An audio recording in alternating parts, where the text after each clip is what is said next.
Hey everybody, I'm at the New Mexico State Capitol in Santa Fe, which surprisingly has some Texas ties. The first Spanish settlement was founded in the area around 1607, the same year Jamestown was founded in Virginia. Yet the indigenous Pueblo people had lived in the area for well over 1,000 years.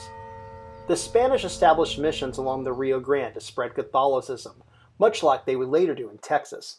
But in 1680, tired of oppressive Spanish rule, the Pueblo people revolted and drove the Spanish away for 12 years.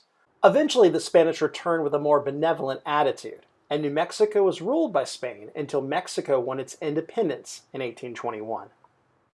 Around that same time, the Santa Fe Trail, which connected the United States to New Mexico, became a valuable trade route to both nations and made the city of Santa Fe prosperous.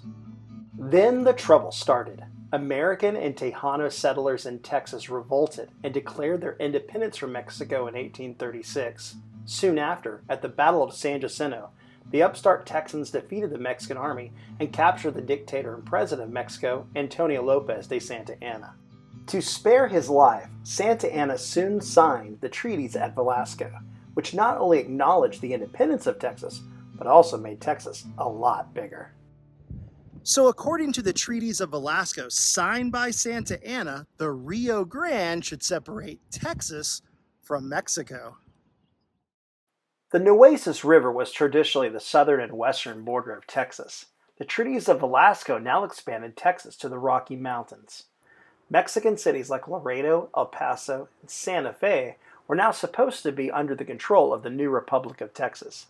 Yet the Mexican government never acknowledged the peace treaty, as Santa Anna had been forced to sign it under duress. Republic of Texas President Maribel Lamar tried to assert his authority over Santa Fe by sponsoring an expedition to the city in 1841. The Texans traveled 700 miles across the plains, battling the elements and the Comanche along the way. The expedition ended in disaster. When low on supplies, they were forced to surrender to Mexican authorities and spend a year in a Mexican prison. After the annexation of Texas to the United States infuriated Mexico, war broke out between the two nations, and Santa Fe was captured by the American Army in 1846. Texas sent a judge to the city in an effort to establish Santa Fe as a Texas county, but the American forces denied him, and the territory remained independent of Texas. The issue was seemingly solved in 1850 when Congress passed the Texas and New Mexico Boundary Act. Texas gave up its claim of New Mexico in exchange for $10 million to pay off its republic debts.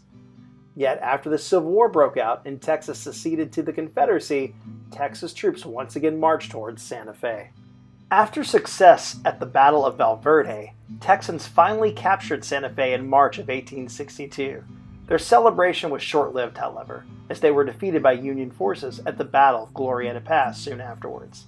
The Texans were forced to limp home, and Santa Fe and New Mexico would never be threatened by Texans again, except by the occasional tourist. Today, Santa Fe is a wonderful place to visit, and New Mexico has a rich culture and beautiful geography, despite it not being part of Texas. So come visit Santa Fe. It used to be kind of part of Texas.